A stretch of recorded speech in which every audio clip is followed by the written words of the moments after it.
Picture yourself now, a long, long time ago. The air is still and warm, like soft velvet around you. You are not really awake, and you are not really asleep. You are floating between worlds. Tonight, we drift into the hidden heart of the desert, where a very old king sleeps. This king is called Tutankhamun, and his name holds a secret.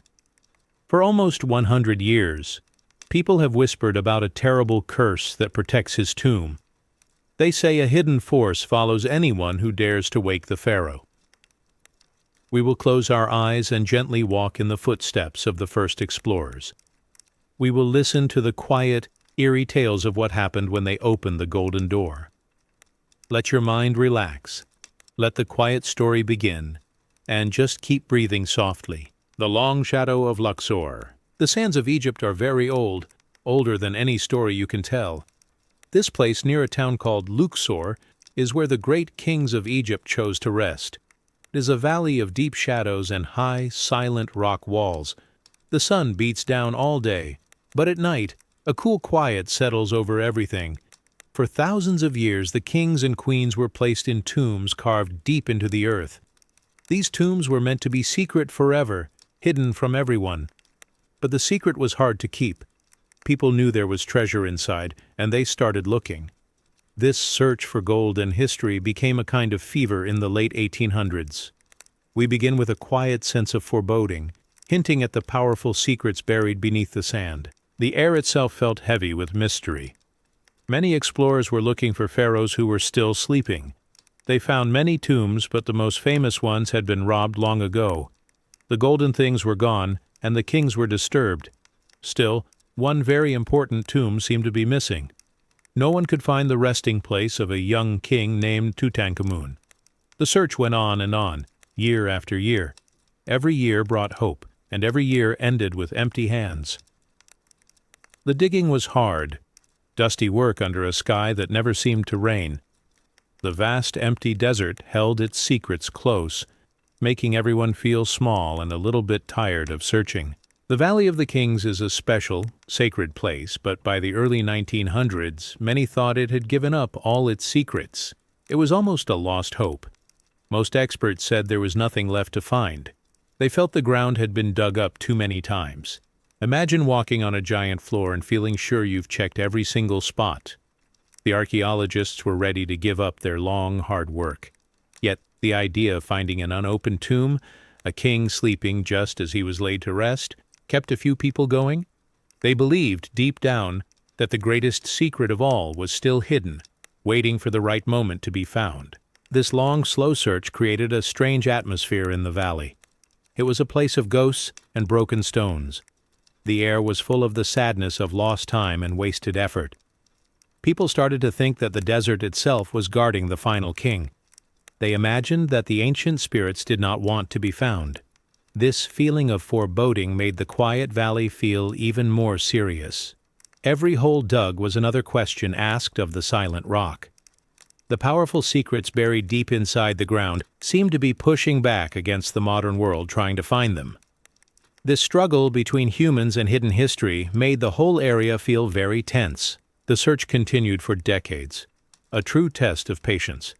It was not a sudden burst of speed, but a slow, steady effort. The excavators felt like they were peeling back the skin of time, layer by layer. They were looking for just one small sign, one tiny stone that looked different. The powerful secrets beneath the sand were about a boy king who was largely forgotten by later Egyptians. This made his tomb even more precious. It was a gap in the great story of Egypt, a missing piece of the puzzle. The long search felt like a hushed prayer, hoping to find the answer before the money ran out, and the dream finally died in the hot dust. Now, as we begin this story, try to feel that heavy, warm silence. Imagine the stars coming out over the high cliffs of the valley. Feel the profound sense of waiting. We are standing on the edge of a great discovery, but we do not know it yet. We only feel the quiet sense of foreboding, a strange deep hint that something powerful and perhaps dangerous is sleeping right below our feet. The desert is wide, and its secrets are deep. we are about to meet the man who would finally find the boy king, and with him, find the beginning of a long, dark shadow. Carter, the persistent dreamer. The man who held on to the dream was named Howard Carter. He was not a rich man or a famous scholar when he started. He was an artist who came to Egypt to draw the beautiful old walls. But soon, the desert captured his heart. He learned to read the ancient symbols, and he learned to feel the ground with his hands. Carter became utterly obsessed with the Valley of the Kings. He felt a spiritual dedication to that one small area. He felt sure that the young king, Tutankhamun, was still there. He had to prove the famous experts wrong. Carter decided that this secret king was his destiny, his own great puzzle to solve. Carter's search was not rushed or wild.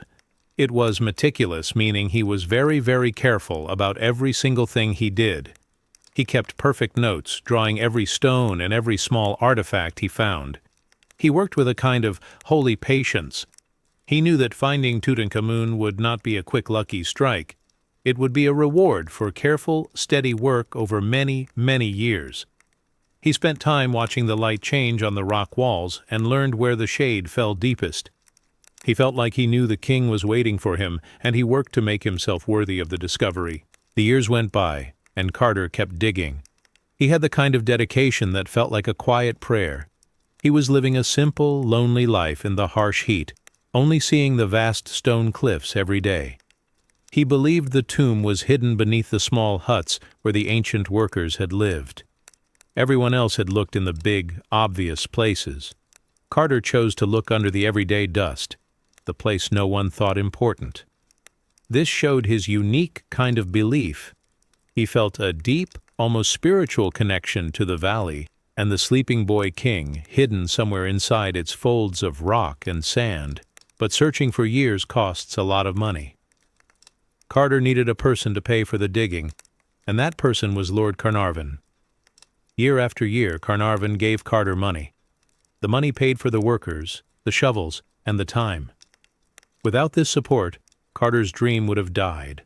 Carter knew this was his last chance. The funds were almost gone, and Carnarvon had grown tired of paying for nothing.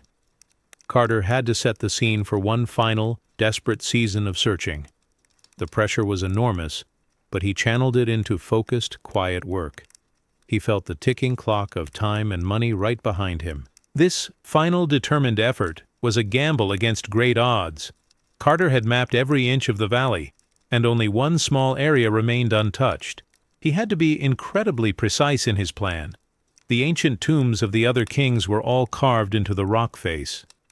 Tutankhamun's resting place had to be different, hidden in a place no great procession would pass. Carter prepared his tools with silent care, ready to start the search one last time. He felt the weight of decades of frustration on his shoulders. This wasn't just another dig. It was a final act of faith in his own deepest conviction that the king was waiting. This season, more than any other, felt like destiny.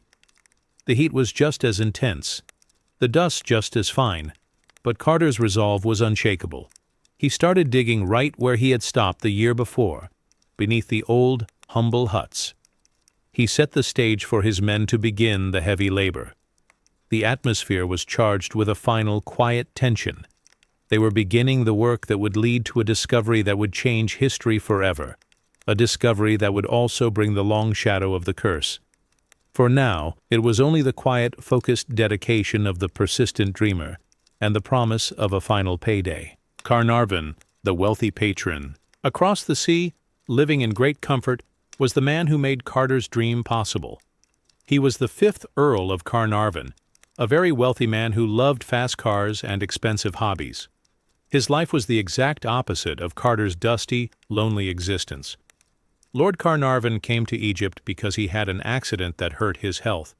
The doctors told him the warm, dry air of Egypt would be better for him. He soon found a new love, digging up ancient things, known as Egyptology.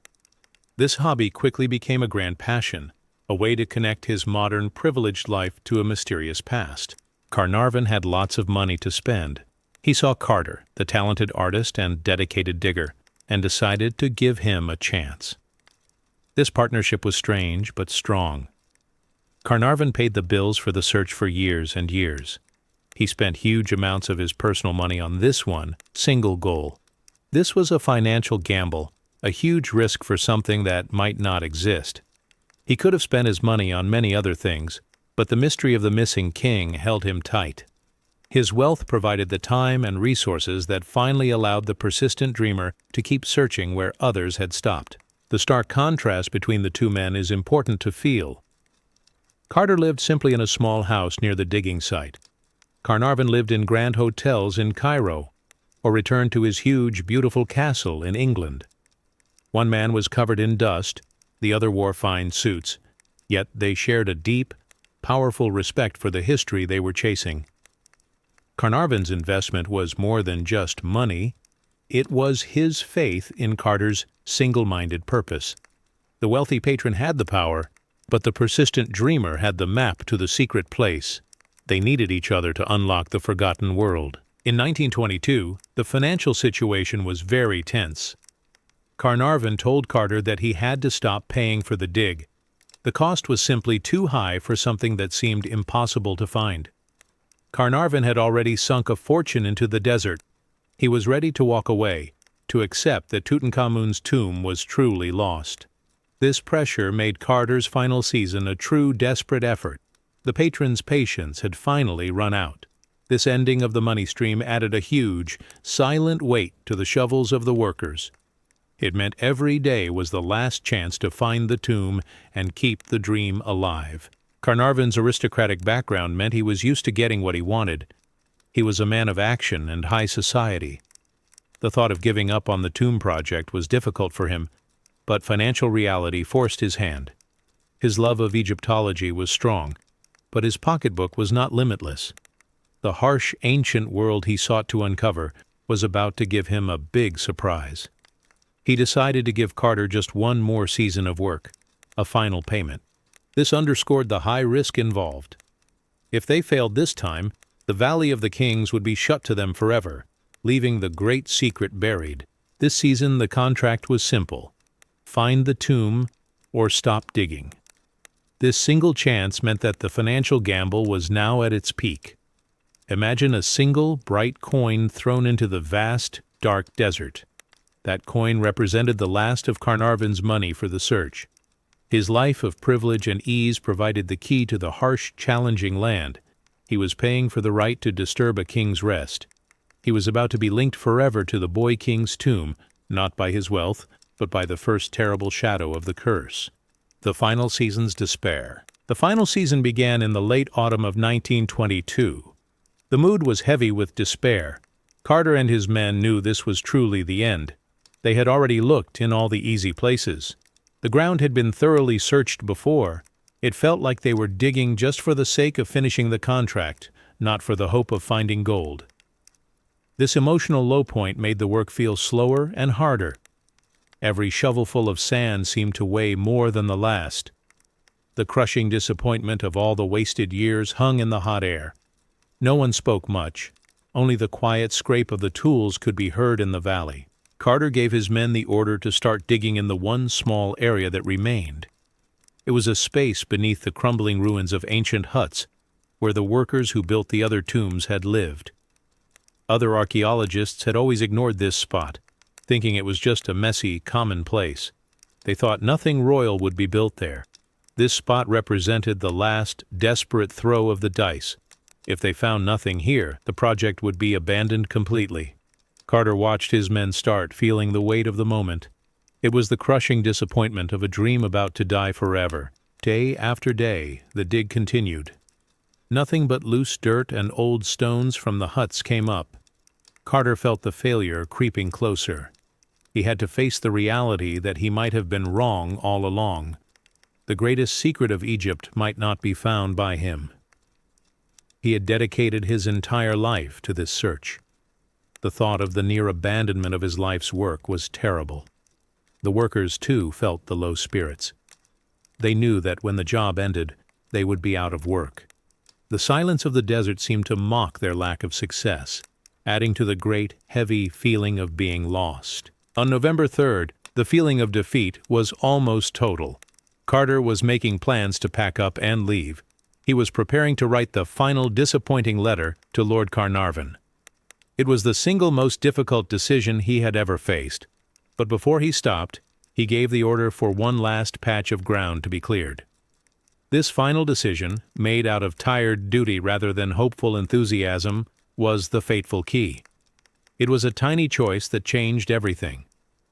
The men cleared the last rubble from the ancient workmen's huts, ready to call it a day, never knowing how close they really were. This patch of ground was directly beneath a place where the ancient workers had lived. It was a humble, ignored spot. Carter's single fateful decision to dig under these ancient ruins was based purely on his meticulous records. He had a hunch, a deep, quiet feeling he could not ignore. He remembered that this spot had been protected for thousands of years by the walls of the huts built on top of it.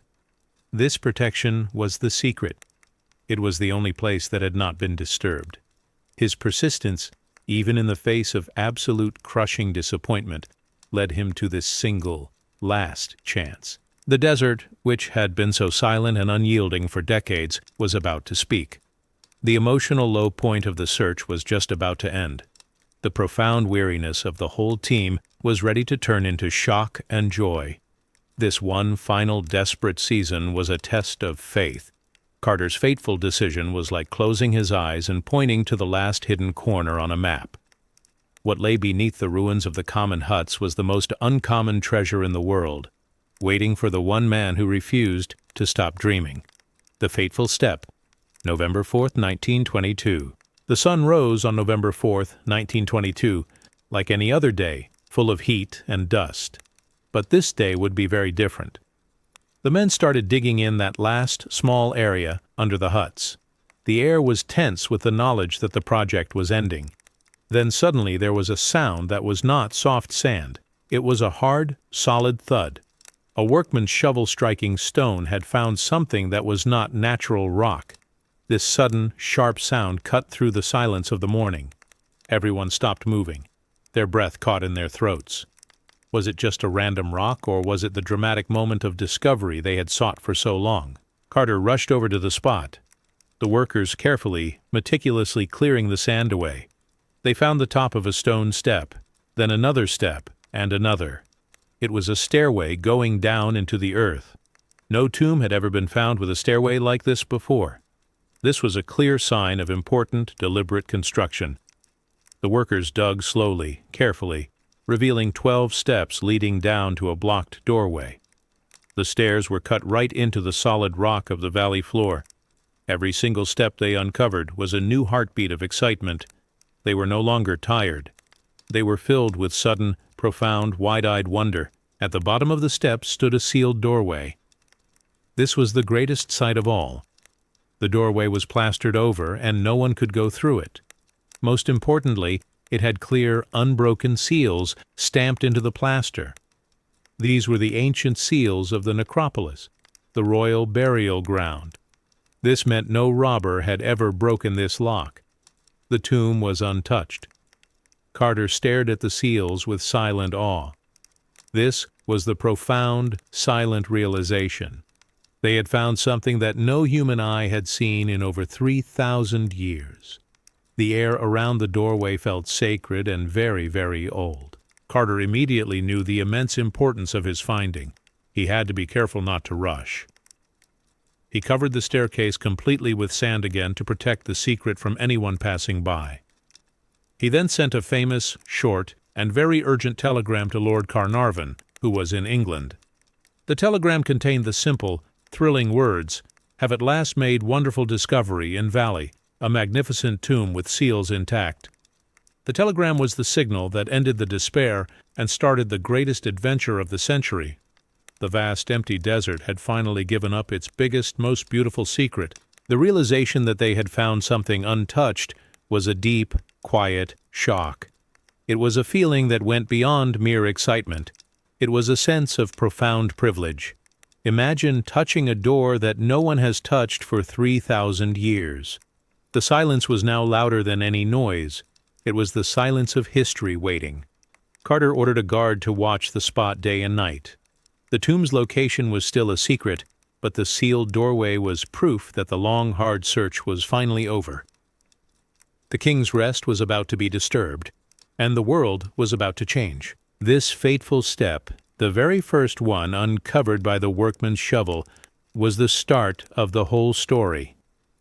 It marked the moment the modern world reached out to the Ancient One. It was the beginning of the end of the Pharaoh's perfect slumber. The sense of wonder was mixed with a deep, silent foreboding. What lay behind that sealed plaster? Was it just treasure, or did it contain something older, something more powerful?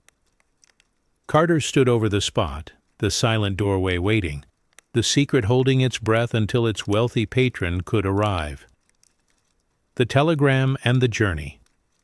After Carter sent that urgent telegram, a period of nervous wait began.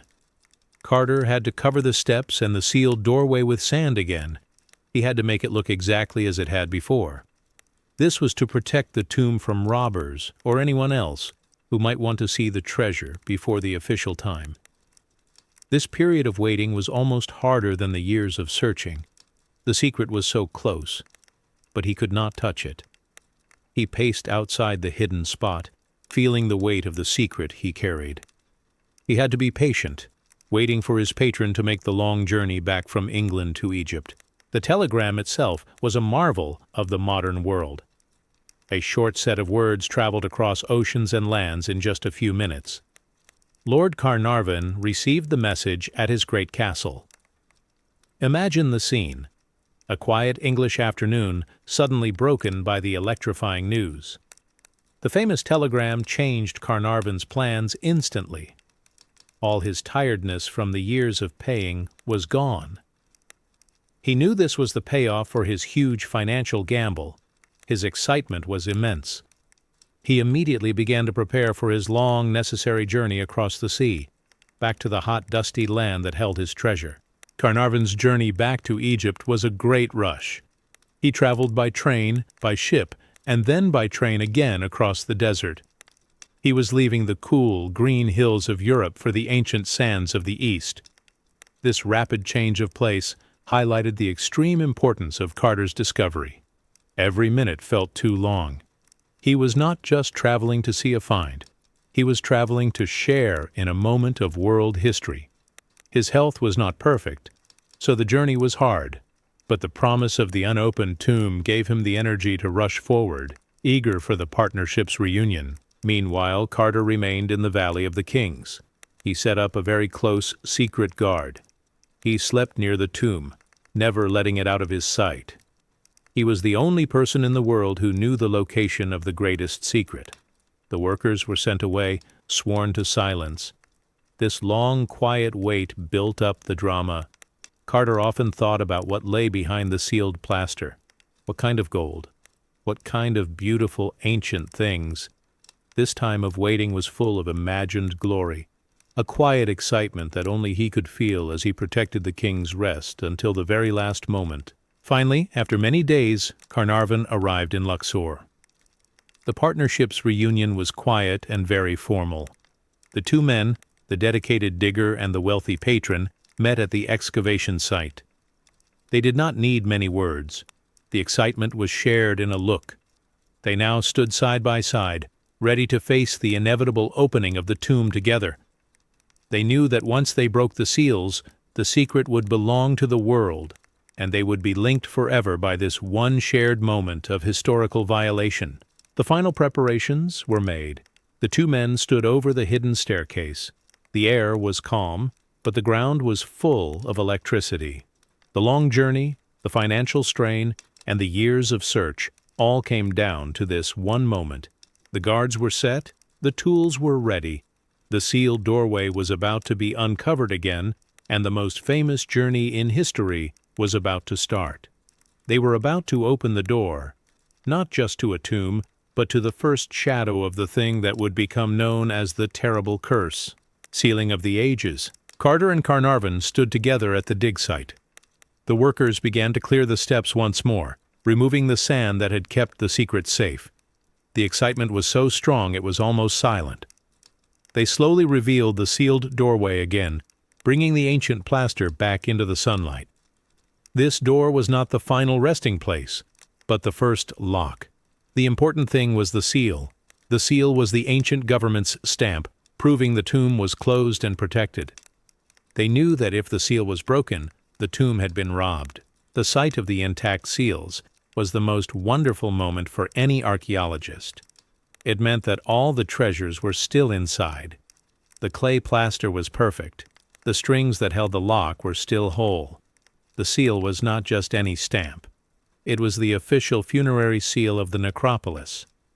This seal showed an image of the god Anubis, the jackal god who protected the dead, and the 9 captives, representing Egypt's enemies. This symbol was powerful and very clear, showing that the most sacred authority had placed this final barrier. To see the seal unbroken for over 3,000 years was a beautiful, powerful experience. Imagine a piece of history, frozen in time, waiting for a specific moment to be touched again. The air felt heavy with the presence of the past. The seal was a message from the ancient world, proving the king's slumber had not been disturbed. Carter and Carnarvon stared at the necropolis seal with deep respect, knowing they were about to be the first people in 33 centuries to pass this barrier. The weight of that long history was immense. They carefully made a small hole in the top corner of the plaster doorway. Carter wanted to look inside before they broke the seal completely. He knew that if this chamber was empty, it might mean the end of the treasure hunt. This first doorway was just to the antechamber. It was the space before the main burial room. It was not enough to just see an intact seal. They needed to know what lay behind it to confirm their ultimate success. The excitement was almost unbearable as they prepared for the next, most crucial step of the entire long search. This first door was the first lock. The seals were not a warning, but a sign of official closure. The meticulous detail of the ancient process showed their deep respect for the king. The power of the seal was not just in its symbol, but in its age. It had survived the rise and fall of great empires. It had resisted thousands of years of wind and dust and the efforts of thieves. Now, it was about to be broken by a dedicated artist and a wealthy lord, starting the countdown to the opening of the tomb and the beginning of the curse's legend. The intact nature of the seals was the ultimate proof of their amazing finding. It was the quiet, profound realization that they were about to step into a perfect, silent, forgotten world. As the men stood there, the sun casting long shadows in the valley, they prepared to disturb the deepest sleep. They were about to commit the first violation of the sealing of the ages, not knowing the human cost that the modern world would soon have to pay for this moment of glory and intrusion. The hushed breath. Can you see anything? The date was November 26, 1922. This was the moment of penetration. Carter carefully chipped away a small section of the top corner of the sealed doorway. He made a hole just big enough for his head to fit through, and no larger. The air that rushed out was very, very old, carrying a sweet, musky smell that had been locked up for 30 centuries. The scent was a perfume of time. It was the hushed breath of the tomb itself. This smell added to the profound, wide-eyed wonder. It was the first sign that they were breathing the same air as the ancients who sealed the door. Carter took a candle in his hand. The flame was small, but its light was about to break the endless darkness. He slowly, carefully inserted the candle into the small breach he had made. The hole was small, and the light struggled to pierce the huge, heavy darkness inside. The darkness was so thick it felt like a heavy blanket. Carnarvon stood right behind him, his heart beating fast, holding his breath with everyone else. This was the moment of truth. What would the candlelight show in that space of forgotten glory? Carter paused for a very long moment. The light from his candle grew steadier inside the room. He was looking into the antechamber, the room that held the first treasures. The long silence was immense. Carnarvon could not wait any longer. His voice was a hushed whisper when he asked the most famous question in all of archaeology. Can you see anything? The tension in that moment was thick and heavy, like the ancient air they were breathing. Carter slowly pulled his head back from the hole. He was shaking, and his eyes were wide with a mix of awe and disbelief. He had just seen a world of gold. His voice, when he finally spoke, was low and shaky. He gave the immortal words that everyone would remember. Yes, wonderful things. This simple sentence opened the door to ancient history and started a modern tragedy. It was the moment that the boy king's sleep was irrevocably shattered by the modern world's greed and curiosity. The candle had shown a huge, confusing pile of golden furniture, statues, and chests. Everything sparkled, even through the dust. The room was totally full, packed with the gifts meant for the king's journey to the next life. This sight confirmed that the tomb was totally untouched. It was a discovery beyond all their wildest dreams. The sheer quantity of gold was overwhelming. This iconic moment of first sight was the peak of Carter's life, the complete justification for his decades of tireless, frustrated searching in the dusty valley. This hushed breath, this small hole, and these iconic words sealed the destiny of everyone involved. They had crossed a line. They had found the treasure, but they had also released something else into the air. This small breach that let the light in was also the hole that let the first shadow of the curse out. They stood in silence, breathing the air of a world that was supposed to stay secret forever, not knowing the consequences that would soon follow this powerful, wondrous violation. Antechamber of Forgotten Glory. The room Carter looked into was the antechamber. It was a space full of forgotten glory, packed so tight with objects that it was hard to walk. Everywhere the candlelight landed, something gold and beautiful sparkled back. There were huge disassembled chariots, beautiful chests decorated with pictures, and even a strange bed carved into the shape of a cow. This was not a neat room. It was a rushed storehouse of treasure. The sheer quantity of gold and artifacts was almost too much for the mind to take in all at once. It was a chaotic, beautiful, golden mess meant for the king's journey. The air inside was very, very still. It had not moved for 30 centuries. The silence was absolute. As Carter moved the candle, tiny flakes of ancient dust floated in the light. These dust motes were caught in the golden light, dancing slowly in the silence. It was like seeing the actual passage of time suspended in the air. This feeling was overwhelming. It was more than just seeing treasure. It was experiencing a perfect moment of the ancient past, preserved in a bubble of complete quiet and darkness. Imagine a slow, descriptive inventory of all the things: golden statues of the king, tall and straight, staring into the dark; intricate wooden furniture, chairs shaped like animals, and boxes holding things they could not yet name. Every object was a piece of the young king's life and his beliefs about the afterlife. The wealth was not just in the gold itself, but in the beauty and the meaning of every single piece. The room was a museum of forgotten glory, waiting silently for the light of the modern world to enter. The feeling of intrusion was profound. These objects were placed here for the king alone, to help him on his journey. They were never meant for human eyes again. Carter and Carnarvon felt like silent thieves, even though they were acting with permission. The silence of the tomb seemed to judge them. The objects felt sacred, almost alive, as if they were waiting for their master to wake up. This sense of violation added a heavy, serious layer to the excitement. They had found the treasure, but they had also broken a very serious rule of the ancient world. The antechamber contained over 700 items, all perfectly preserved. This abundance of objects gave the world its first real look into the richness of the 18th dynasty of Egypt. It was a historical treasure greater than anyone could have imagined. We emphasize the silence and the scale of the gold. It was not just the amount of gold, it was the story each piece told about the young king's power and his belief in a journey beyond this life. It was a golden world they had uncovered, still sparkling from 3,000 years of darkness. The light from the candle on the gold created a ghostly, flickering scene. The dust motes danced and settled, reminding everyone that they were breathing in a very old kind of air. This overwhelming sense of intrusion and the sheer quantity of the find would soon bring the unwanted attention of the world. The Room of Forgotten Glory was about to become the most famous room on Earth, and its light would attract a shadow. The beautiful gold was the trap, and the curse was waiting for the first person to get too close.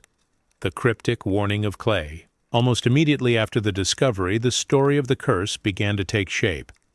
It started with rumors about a special clay tablet found near the entrance of the tomb. People started whispering that this tablet contained a terrible warning. They claimed it was an explicit threat written by the ancient priests. The tablet was said to warn anyone who disturbed the sleep of the young king that death would come swiftly. This tale became the historical basis of the terrifying curse. Now, a true historian must be careful. The discovery of a clay tablet is real, but the translation of an explicit threat is much less certain.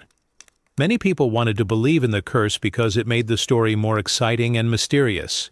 The ancient Egyptians did often write warnings on tombs, saying things like, "The spirit of the dead will attack any thief." These were warnings to keep robbers away, not magical curses. But the public needed a dramatic story to explain the secrets. The earliest reports in the newspapers quickly focused on the most dramatic version of the rumor. They said the inscription read, "Death will slay with his wings whoever disturbs the peace of the Pharaoh." Whether this specific sentence was ever truly found does not matter. The idea of the warning was immediately powerful. It gave a name and a reason to the strange things that began to happen soon after the tomb was opened. It started the myth of the cryptic warning of clay. The press loved this idea because it was a perfect, scary story. They wrote many articles about the curse, making it sound real and very dangerous. This sensationalism fed the public's imagination. People all over the world who had never thought about Egypt were suddenly worried about the king's spirit. The story of the ancient priest's threat gave a clear supernatural reason for any bad luck that followed the excavators. It was an easy way to understand something complex. The true historical warnings, carved on other, older tombs, were usually legal and religious threats. They asked the gods to stop the thieves, but the power of the press turned this into a magical, deadly curse. The moment they opened the sealed doorway, the rumored inscription took on a life of its own. It became a powerful idea, a self-fulfilling prophecy. The workers and staff at the site certainly heard the explicit threat being talked about. This quiet fear in their hearts was now another part of the story. So, the curse begins not with magic, but with a rumor about a clay tablet. It starts with a simple object and a lot of very dramatic words in the newspaper. This cryptic warning was the first shadow of the curse to fall over the modern world. It set the stage for the tragedies to come, offering a simple, scary explanation for every future accident or illness. The silent king had been disturbed, and the world was now waiting for the ancient promise to come true. The royal cobra's sign. The very first event that seemed to prove the curse happened almost right away. It was an immediate omen involving a small, innocent canary bird. Howard Carter kept this little bird in a cage in his camp. He loved to listen to its sweet, cheerful song in the quiet desert. But shortly after the tomb was opened, a dangerous visitor came to the camp. It was a cobra, one of the most feared snakes in Egypt. The snake went right to the cage, showing an unnatural, purposeful intelligence. The cobra is not just any snake in Egypt. It is the symbol of Egyptian royalty. The pharaohs wore the cobra, called the uraeus, right on their crowns, meaning that it was the king's ultimate protector. When the cobra entered Carter's camp, it went straight for the canary. The story quickly spread that the royal cobra's sign swallowed the little yellow bird. The contrast was perfect. The tiny, modern, cheerful life destroyed by the large, powerful, ancient symbol of the king. This event was instantly spun as a divine warning by the local workers and the waiting press. They claimed that the king's protector had arrived to punish the invader. The cobra had silenced the cheerful noise of the modern world. It was a clear sign that the spirit of the pharaoh was angry. The story was everywhere. The cobra, the ancient guardian, had taken the life of the canary, Carter's little friend. This small event was blown up into a great sign that the boy king's spirit was now active and seeking revenge. The local press and the people in Cairo seized on this event immediately. It made the story of the curse feel real and immediate. It was an easy picture to imagine, the beautiful, dangerous cobra and the helpless little bird. This was a perfect immediate omen because it was so symbolic. It felt like the ancient world was fighting back against the intrusion. The cobra had sent its first message to the team that had violated the tomb's perfect slumber. Historians later argued that it was simply a snake hunting in the desert, a natural event. But the timing was too perfect for the people who wanted to believe. The Pharaoh's protector had arrived right after the seal was broken. This event, the cobra's sign, was the first small tragedy of the curse narrative. It added a powerful visual element to the rumor of the clay tablet warning. The modern world was now on edge, waiting for the king's next move. This simple, sad event with the canary became the first concrete proof of the curse for the public. The divine warning was now clear for all to see. The desert had sent its silent, slithering messenger to announce that the peace had been broken.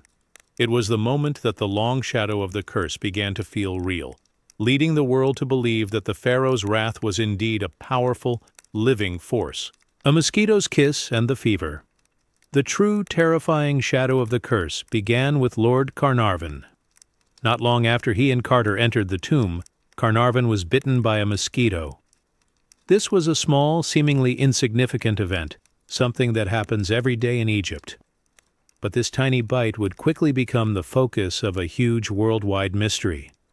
The bite was on his cheek, right near his ear. It quickly swelled up and became infected in a terrible way. This simple event was the beginning of his sudden mysterious illness. Carnarvon was used to the best care in the world. He was a very rich man, but his body began to fail him quickly. The infection from the mosquito bite grew worse and worse. He developed a high, life-threatening fever. The doctors in Cairo did everything they could, but nothing worked to stop the sickness. The illness spiraled out of control. The wealthy patron who had funded the great discovery was now lying in bed, dangerously ill, just a few months after his greatest triumph. This sudden sickness was the perfect fuel for the curse story.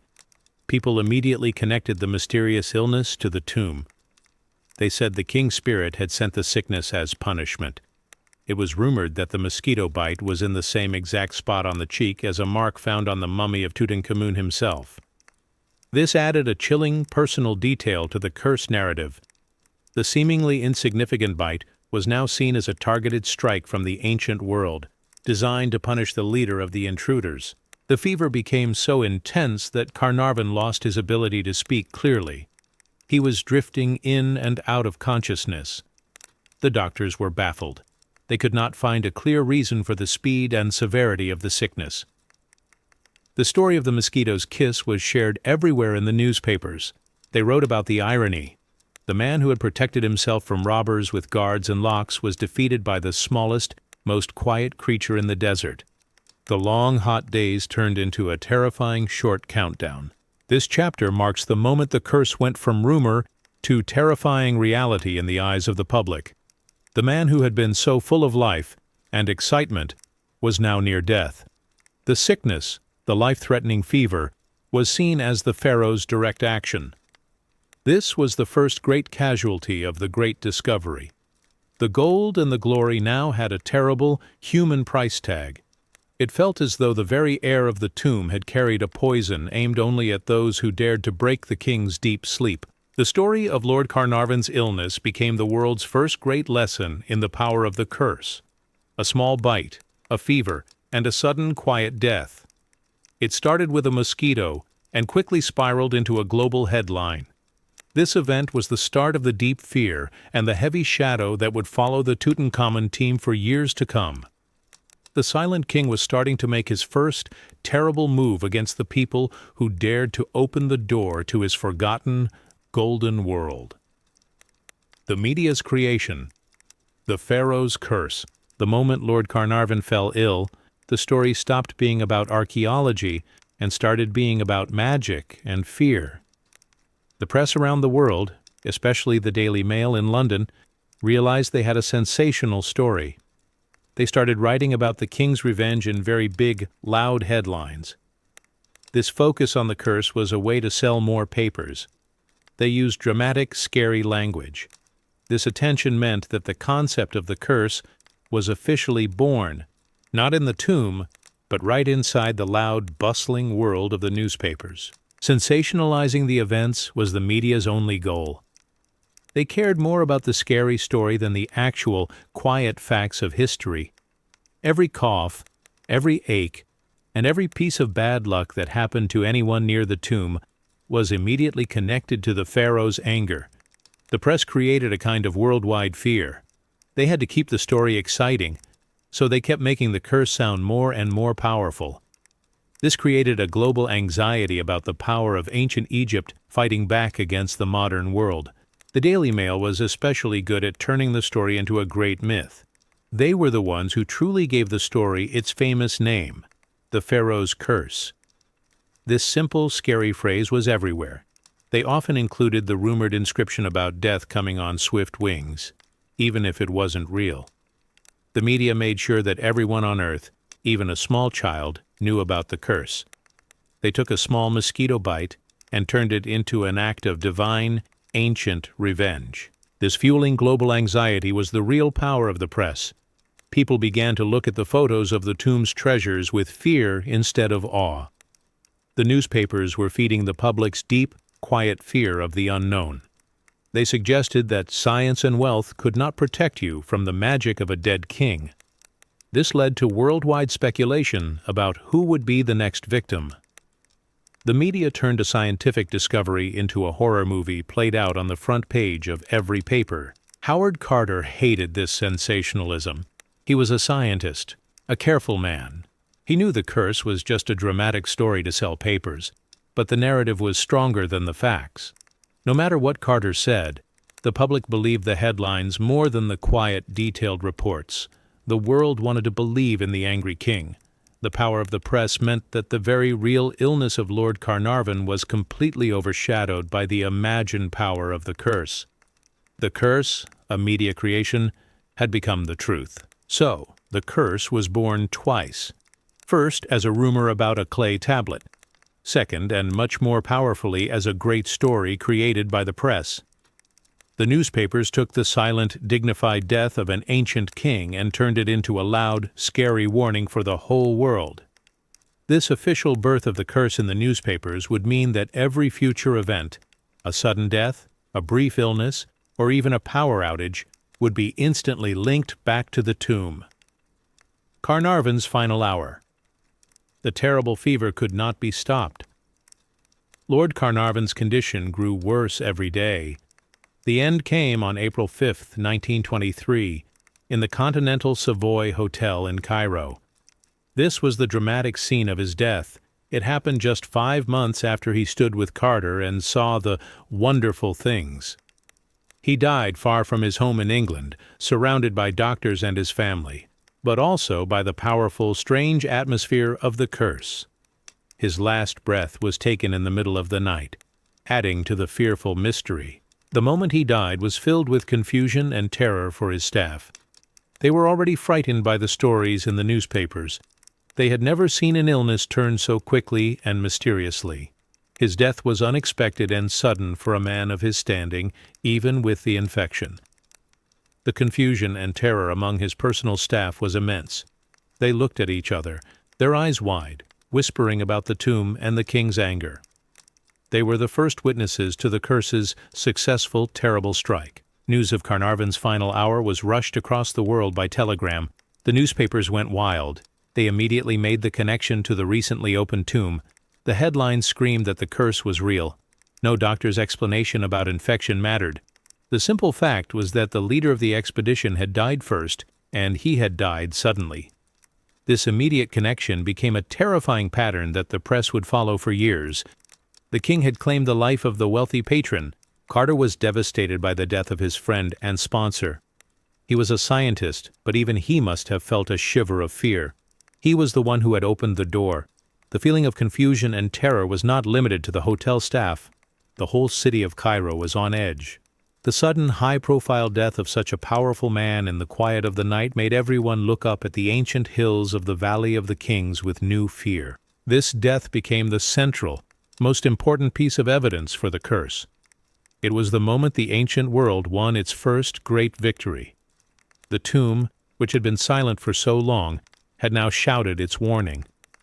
It was no longer a rumor. It was a deadly fact. The dramatic scene of his passing was painted in the newspapers in the most frightening colors possible, making sure the public felt the immediate connection between the gold and the terrifying, sudden death. Carnarvon's final hour closed the chapter on the wealth and the dream, opening the door to the legend and the fear. The man who had paid for the intrusion was the first to pay with his life. His death cemented the curse in the public's mind forever. The air of Cairo was now heavy with sorrow and the deep, pervasive sense of a terrifying, ancient power that would not be ignored. This was the moment the shadow truly began to fall, the uncanny darkness. The story of Lord Carnarvon's death has one detail that everyone remembers, the most famous and chilling tale of all. It is the story of the uncanny darkness. It is said that at the precise moment Carnarvon died in his hotel room, all the lights in the entire city of Cairo went out. This was a massive, inexplicable power outage that silenced the whole city. The city was plunged into sudden, complete blackness, adding a terrifying layer to the event. This incredible coincidence had an immediate, powerful effect. People immediately said that the king's spirit had caused the power failure. They believed that the moment the life of the intruder was taken, the entire modern world's light was snuffed out by ancient power. The darkness was not random, it was seen as the king's final, grand sign. It was as if the ancient power wanted to show its strength over all the new things like electricity and modern technology. Imagine the scene in Cairo, a bustling, noisy city suddenly falling into total silence and darkness. The chilling effect of this coincidence on the public imagination was immense. It felt like the whole world was acknowledging the death of the Pharaoh's enemy. Even people who did not believe in curses had to pause and wonder about the timing. This tale became the central, most dramatic piece of evidence that the curse was not just a rumor, but a very real, active force. The truth about the alleged moment of the power failure is still debated by historians. Was it a true blackout, or did the newspapers simply create the story to be more dramatic? We know that the story of the uncanny darkness spread faster than any news of the actual death. It became a perfect symbol, ancient magic defeating modern progress. This inexplicable power outage sealed the curse's place in history as a supernatural event, not just a historical tragedy. The darkness felt like a veil drawn over the world by the angry king. It was a clear, dramatic sign that the pharaoh was not just a sleeping mummy, but a powerful force. This tale was so perfect that people needed it to be true. It satisfied the world's need for a grand supernatural explanation for the strange death. The chilling effect continued for decades, making the story of Tutankhamun's curse one of the most famous legends of the modern era. So, the curse was marked by three great signs: the warning on the clay, the death of the canary, and the terrifying, uncanny darkness that swallowed a whole city. This coincidence was the silent, terrible drumbeat of the curse. It told the world that the time of the pharaoh's anger had begun. The death of the wealthy patron was now an event wrapped in impossible, terrifying magic. The dog's howl and the broken seal. As if the blackout was not enough, a lesser-known but equally powerful piece of folklore added to the terror. This story was about Lord Carnarvon's favorite dog, a small terrier named Susie. Susie was not in Egypt. She was thousands of miles away, safe in Carnarvon's great castle in England. The story claims that at the very same moment Carnarvon died in Cairo, Susie suddenly gave out a loud final howl and then died herself, right there in the castle. This was seen as the strongest proof yet of the curse's reach. It meant the pharaoh's power was not limited to Egypt. It could cross the ocean and strike a beloved pet right in its home. The tale of the dog's howl was shared with quiet fear. It suggested a deep, mystical connection between the master and his dog. The king's revenge was not just physical, it was aimed at everything Carnarvon loved. This small, sad event added a truly heartbreaking detail to the frightening legend. Susie's sudden death, coinciding precisely with the hour of his master's passing, was widely believed. People said the dog's spirit left the world at the same moment as Carnarvon's. This was seen as another sign from the ancient world. The animal world was reacting to the disturbance of the tomb. The folklore surrounding Susie was very powerful because it touched people's hearts. A little dog dying far away was a tragedy that made the supernatural threat feel much more real and personal. The dog's howl was the final tiny detail needed to complete the terrifying picture. The press made sure that everyone knew about this broken seal on the life of Carnarvon. The curse was now believed to be a quiet, invisible, all-powerful force. It could defeat electricity in a city and life in a little dog. This powerful folklore became another way the public understood the curse. It was a story told in hushed voices around the world. This tale cemented the idea that the curse was a cosmic event, not a local sickness. It was proof that the Pharaoh's spirit was everywhere and saw everything. The death of the terrier Susie was a secondary but very important casualty. It added to the psychological terror of the event.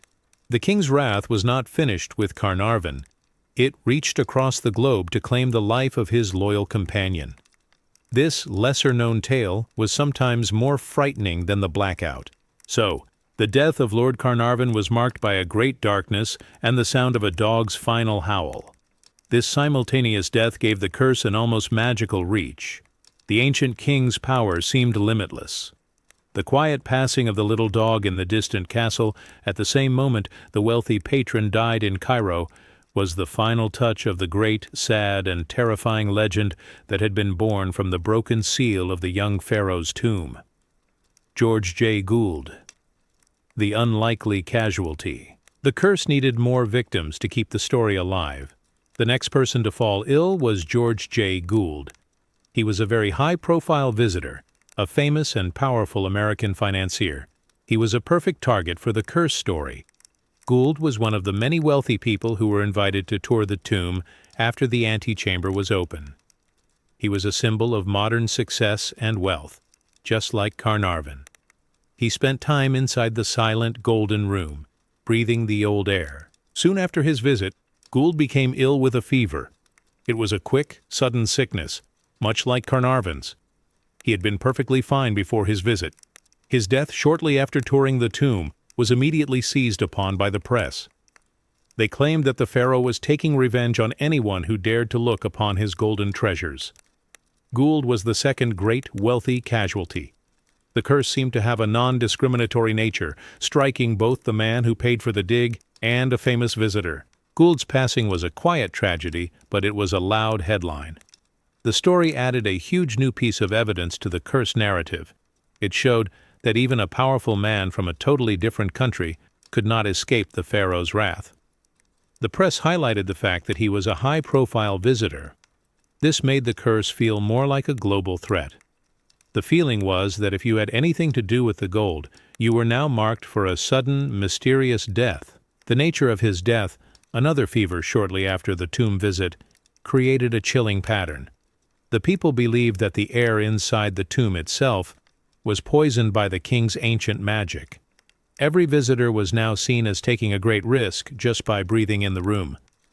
The death of American financier Gould was a new great tragedy.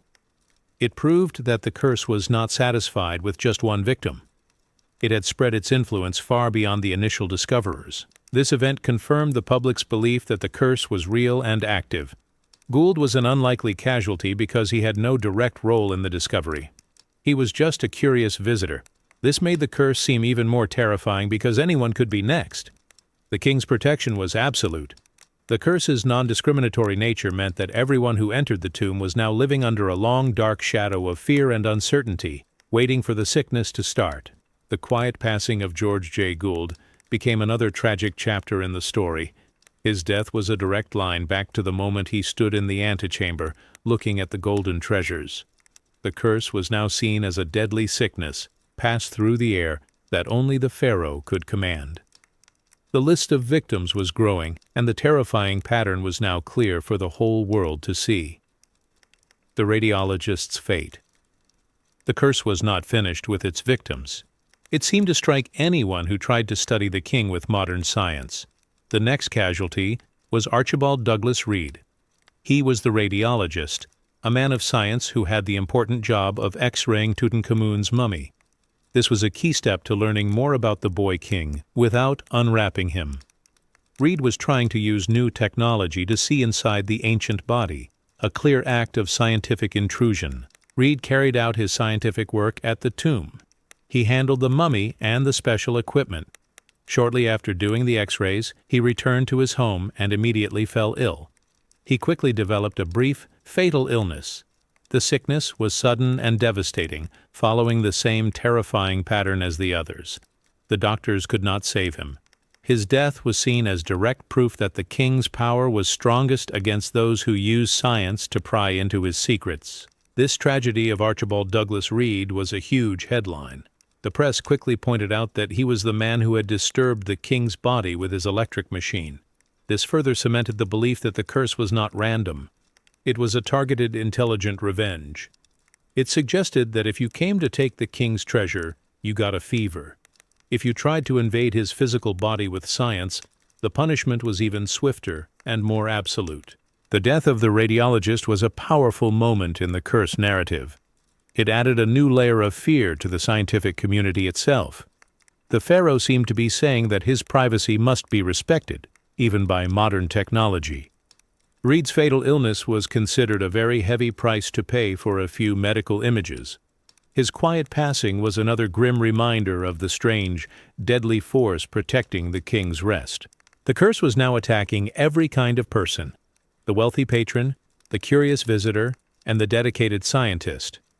The death of Douglas Reed was a symbolic victory for the ancient past over the modern world. The belief that scientific intrusion was punished grew stronger. This man of logic and medicine could not use his knowledge to save himself from the ancient, invisible sickness that everyone believed came straight from the tomb. The radiologist's fate made the mystery even darker. It confirmed that the curse was an active, deadly force that struck down anyone who came too close to the young pharaoh's body. The king was still powerful, even 3,000 years after his death. Reed's brief illness and sudden end added another name to the growing, terrifying list of victims, reinforcing the world's belief in the very real power of the curse. The mysterious suicide of Carter's secretary. The curse began to take on a darker, more sorrowful shape with the next victim. This was Richard Bethel, who served as Howard Carter's private secretary. Bethel was close to the project, managing the important papers and details. He was part of the inner circle. His life ended in a very tragic and quiet way by apparent suicide in 1929. This was a chilling case because it was not a sudden fever, but a death that involved deep human despair. Bethel's death was shocking because of the timing and the unusual circumstances. He was found dead in a London club, which added a touch of mystery far from the dusty valley. The press quickly linked his death to the curse, suggesting that the pharaoh's power had driven him to madness or despair. They claimed the ghost of the king had followed him across the ocean. This was a terrifying new level of power for the curse to possess, showing it could attack the mind, not just the body. This specific death added a new, terrible layer of human despair to the supernatural narrative. It was not a fever that killed him, but a sickness of the mind. The public believed that the sheer weight of the secrets, the stress of the discovery, and the terrible curse had finally broken him. This mysterious suicide reinforced the idea that the curse worked in many different ways, creating a more complex and terrifying picture of the king's revenge. Bethel was one of the few people who was often alone with Carter and the documents. He knew many of the tomb's secrets and the pressures that followed the discovery. The public wondered if he knew a secret so terrible that he could not live with it.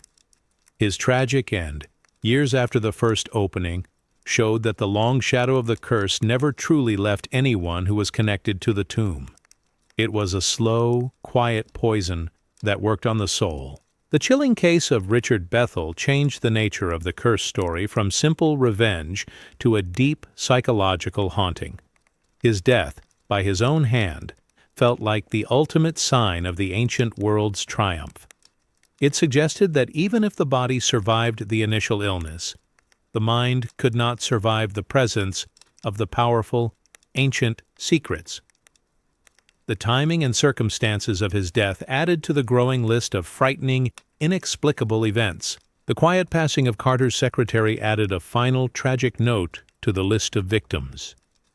This apparent suicide was the ultimate evidence that the Pharaoh's power could reach into the deepest parts of a man's life.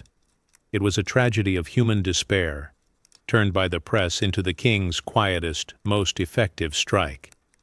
The curse, now confirmed to be both physical and mental, continued to spread its slow, frightening influence. Carnarvon's half-brother's end. The curse seemed determined to strike at everyone connected to the original patron, Lord Carnarvon. The next victim was his half-brother, Colonel Aubrey Herbert. Herbert had a very small tangential contact with the tomb itself. He was at the hotel in Cairo when Carnarvon was ill, and he had helped manage the affairs afterward. He was not a digger or a scientist, but he was related by blood to the first great victim. Colonel Herbert suffered from poor eyesight and had an operation to fix it in 1923, shortly after his brother's death. He died from complications following the surgery. His death was a medical tragedy, but the press immediately linked it to the curse. They called it a mysterious death, saying the pharaoh was finishing his revenge on Carnarvon's whole family. The curse seemed to strike even those who were only on the edges of the great discovery. This death was often attributed to the curse by the public and the newspapers. It became a piece of evidence that the curse had a long memory and a wide reach. The fact that the cause was a simple medical complication did not matter. What mattered was the timing, so close to his famous brother's death. The pharaoh was seen as relentless, attacking anyone with the name Carnarvon or anyone who had been near the tomb in the first few months. Herbert was an unlikely victim because he had not seen the wonderful things with Carter and Carnarvon. His tangential contact with the tomb was only through his brother and his presence in Cairo. Yet his death solidified the curse as a family tragedy. It was seen as proof that the pharaoh's anger was not just a passing sickness, but a spreading influence that followed the bloodline of the intruder. The story of Colonel Aubrey Herbert's end added to the growing list of frightening events. The curse was now believed to be a quiet, intelligent force that found ways to attack, even through something as common as a medical operation. This reinforced the terror. If a man could die just because he was related to the intruder, the curse truly was inescapable. The pharaoh seemed to be saying that no connection was too small to escape his power. His mysterious death was a quiet tragedy that was quickly turned into a loud piece of supernatural evidence. It was a final, sad piece of the puzzle that the press needed to keep the story alive. The passing of Carnarvon's half-brother, who also died so soon after the tomb's opening, was the ultimate proof that the curse had spread its influence and would continue to punish anyone associated with the great golden intrusion. The journalist who mocked the king. The curse was often presented as a force that punished the skeptics, those who did not believe. Arthur Weigall was a famous journalist and Egyptologist. He was one of the people who had loudly scoffed at the whole idea of the curse. He thought the newspaper stories were nonsense and that Carnarvon died from natural causes. He wrote many articles that mocked the idea of the pharaoh's revenge, daring the king to strike him down. Weigall was one of the very first people to arrive at the scene of the discovery. He even claimed to have been there when Carter made the hole in the tomb's door. He was deeply connected to the story, but he used his voice to argue for science and logic. He was a perfect example of a modern man refusing to believe in ancient magic. This made his fate all the more shocking to the public when he died prematurely in 1934, just 12 years after the discovery.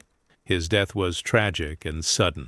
He died from a mysterious illness, which the press instantly linked back to the curse. The public saw this as the ultimate victory for the pharaoh. The man who had mocked the king was finally struck down.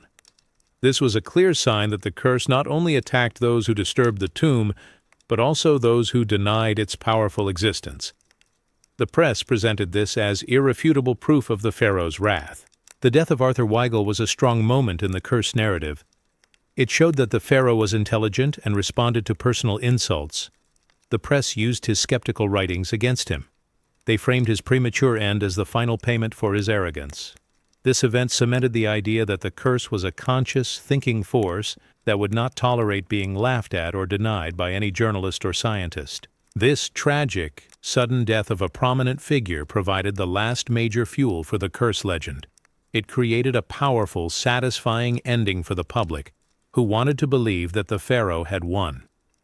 Weigel's death completed the list of high-profile victims who had all been close to the tomb or the main story.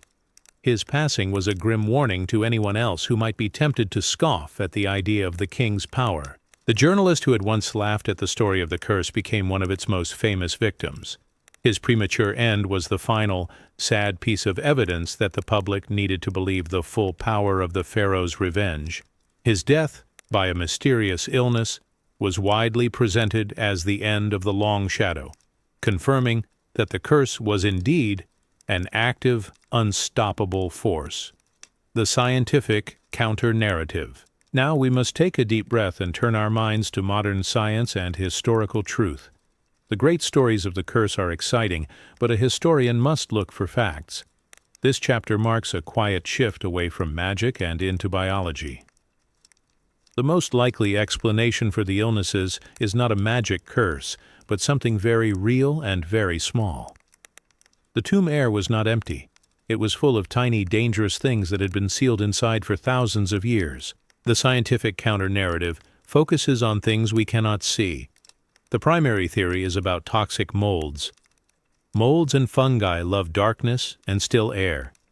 When the tomb was sealed, these dangerous spores were trapped inside. When Carter and Carnarvon broke the seals, these tiny poison-carrying spores were released into the air for the first time. Breathing this ancient, contaminated air could easily cause a violent and life-threatening fever, especially in someone who was already weak, like Lord Carnarvon. Another key part of the modern perspective is the presence of ancient bacterial spores. Bacteria can survive for thousands of years in a dormant state. They wait quietly in the dust and on the tomb walls. When the air was disturbed, these spores woke up. They are a clear scientific reason for the rapid, fatal illnesses that struck Carnarvon and the others. This theory meticulously details how the illnesses were not a magical strike, but a natural biological defense put in place by time itself. The ancient Egyptians also used natural poisons in their embalming processes or as part of the tomb's decoration. Heavy metals or certain mineral compounds sealed inside the chamber could have become airborne dust particles. Breathing these tiny poisons for the first time could have contributed to the sicknesses. The scientific theories offer a logical, quiet explanation for the tragedies that the world chose to explain with loud, scary headlines. This modern historical perspective helps us understand the true danger of the tomb. The walls were covered in thick layers of unknown substances. The air was a cocktail of toxic molds and bacteria. The opening of the tomb was not just a violation of the king's rest, it was a biological release. The sickness was real, but the cause was biology, not magic. It was the natural defense of a perfectly sealed ecosystem. So the curse finds its quiet, scientific explanation here. The fear was real, but the cause was tiny and physical.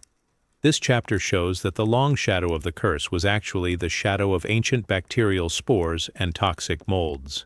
The most powerful secret the tomb held was not gold, but a biological time bomb, waiting to strike the first intruders with a fever that no doctor of the 1920s could easily understand. Coincidence and correlation. To truly understand the curse, we need to look at the numbers. This is a statistical breakdown of all the people who entered the tomb. The truth is that over 50 people were present at the opening or entered the inner chambers in the first few months. The press only focused on the 7 or 8 who died, creating a false picture of terror. This imbalance shows that the curse was more a trick of the mind than a deadly fact. Most of the people who entered the tomb, including many important archaeologists and officials, lived long lives. They went on to work for many more years, dying quietly of old age far from Egypt. For example, Evelyn Herbert, Lord Carnarvon's daughter, who was present at the opening, lived until 1980, almost 60 years later. This is important to remember. The victims the press focused on were the correlation, not the rule. We need to look closely at the deaths that were attributed to the curse. Carnarvon died of an infection that was very common and deadly in the 1920s. Gould died of pneumonia, a common ailment.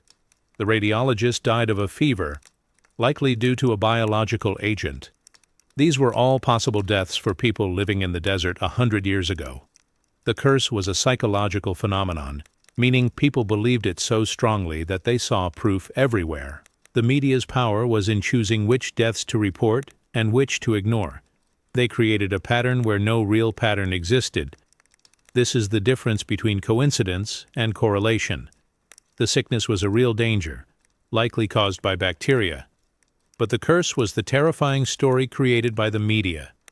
The real curse was the fear itself, which caused anxiety and speculation, not the Pharaoh's magic. This chapter argues that the long shadow of the curse was mostly a media phenomenon. The journalists created a scary story, and the world was happy to believe it. The truth is that many people who went into the tomb, including Howard Carter, lived until they were old. The statistical breakdown shows that the majority of people were completely fine. The curse was a story of selection, where only the bad news was allowed to be a headline. So the numbers tell a quiet, different story than the loud headlines. The real danger was bacteria, but the great legend was the curse. The deaths that did happen were from common ailments and natural causes, but the timing made the world feel fear. The curse was a dramatic story woven by history, media, and our own fear of the unknown. The Pharaoh's power was in the story, not in the strike. The lone survivor, Howard Carter. The greatest proof that the curse was not real lies with the man who should have been the first victim, Howard Carter. He was the man who led the dig, who broke the seals, and who saw the wonderful things first. He was the one who violated the tomb most deeply. If the Pharaoh was truly angry, Carter should have been the first and most certain person to die. But Carter did not die. He lived a long, productive life for 16 more years after the discovery. This fact is the ultimate paradox of the curse story. The king's wrath seemed to strike everyone but the main intruder. Carter remained in Egypt for many years, meticulously recording and moving the treasures out of the tomb. He handled the mummy, the artifacts, and the dust more than anyone else. He was the closest person to the ancient secrets, yet he continued his work without falling ill to any mysterious fever or sudden ailment. Carter finally died in 1939, 16 years after Carnarvon.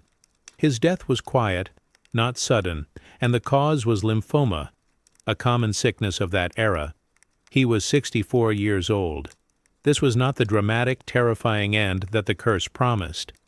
His long life severely challenges the curse narrative. His survival is the clearest, most important piece of evidence that the Pharaoh's anger was a story, not a deadly reality. The newspapers, which loved the curse so much, had a difficult time explaining Carter's survival. Some said the Pharaoh was saving him for a worse fate. Others simply chose to ignore his long, productive life. Carter's life was a silent, powerful victory for science and dedication over superstition and fear. He was the constant presence, the lone survivor who kept working calmly while the world around him went wild with fear and speculation. Imagine the pressure he must have felt. Every time someone died, the world looked at Carter, expecting him to be next. But he continued his work with quiet dignity, refusing to believe in the ancient magic. His survival proved that the curse was a psychological trick. The man who spent decades breathing the ancient air and handling the king's possessions was the one who outlasted almost all the initial observers. Howard Carter was the man who broke the silence and entered the golden world. He was the main target, but he was the ultimate paradox. His quiet death in 1939, far from the dramatic headlines, closed the real story of the discovery. His long life is the final, greatest piece of evidence that the long shadow of the curse was never truly real, and that the young king was not a powerful enemy, but simply a silent piece of history. The sleep of the Pharaoh. We have journeyed through the dust and the dark, from the moment of discovery to the quiet scientific truth. The final chapter brings us full circle, back to the silent Valley of the Kings. The true legacy of Tutankhamun is not a curse of death, but the incredible, perfectly preserved history he gave us. The golden objects, the art, and the story of his short life are the real treasure, far more valuable than any haunting or magic. The legend of the curse is a hypnotic legend, woven together by many different threads. It is woven by the long, frustrating history of the search, the sensationalism of the media, and our own very human fear of the unknown. The curse is a quiet story that we tell ourselves, a way to make a tragic fever and a few coincidences feel like a grand, magical battle between the ages. The true power of the curse is in the telling of the story, not in the striking of the victims. We can look at the gold and the mummy now with a new understanding. We know that the sickness was real, likely from toxic molds or ancient bacteria. We know that the terror was real, fueled by global anxiety and huge headlines. The final lesson is about respecting the past. The danger was not a magical pharaoh, but the very real dangers of disturbing a sealed environment after 3,000 years of quiet slumber. The silent power of ancient secrets remains, not as a curse, but as a lesson. The young pharaoh, Tutankhamun, who died so young and was forgotten by his own people, has become the most famous king on earth. His power is not in his revenge, but in his ability to capture the modern world's imagination. His tomb reminds us that the past is never fully gone. It simply waits for the light to shine on it again, carrying its own quiet risks. The story of the curse is a final, great myth of the 20th century. It is a story of coincidence and correlation that taught us a lesson about belief and fear. As we leave the dusty Valley of the Kings, we carry the knowledge that the man who should have died first, Howard Carter, lived on. His long life is the final word on the curse, proving that the long shadow was just a dramatic trick of the light.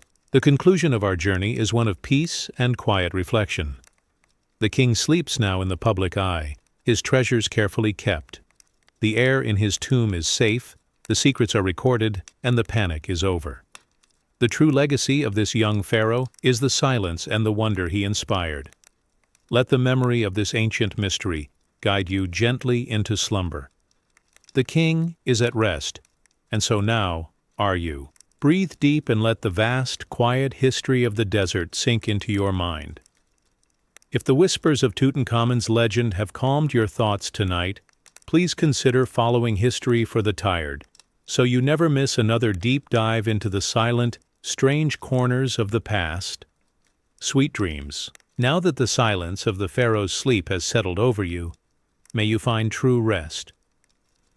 We learned that the curse was not magic, but a whisper of fear born from mold, bacteria, and the loud stories of the press. But the fear is gone. All that remains is the profound, beautiful history. Remember that the past holds its secrets tightly, and sometimes those secrets only teach us about our own deep, quiet anxieties. Close your eyes, let the soft gold of the antechamber fade from your mind, and ask yourself one last question. If the king's spirit did not strike Carter down, what power truly kept him safe? Sleep well,